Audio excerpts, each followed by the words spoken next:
Hello, welcome to Glady Tech YouTube channel. In this video, we're talking about how to unfollow someone on Snapchat. So the first thing you have to do is to log into your Snapchat account. The next thing is to swap from your right from camera screen to open your chat list. You're going to see a new screen. So what you just have to do here is to tap on the three lines found at the top right corner of your screen. Click on manage account I follow. Now you just have to select the particular friend that you want to unfollow from here. So let me see, I click on the first person here. So the next thing I have to do here is to click on three lines found at the top right corner of the screen. Now you're going to see an option that says add. Click on it.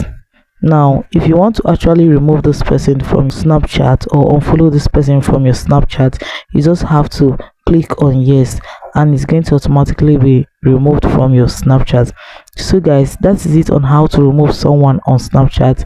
If this video was helpful, do well to like, comment, share, and don't forget to hit the notification bell to always get notified anytime I upload helpful tips like this. Thanks for watching.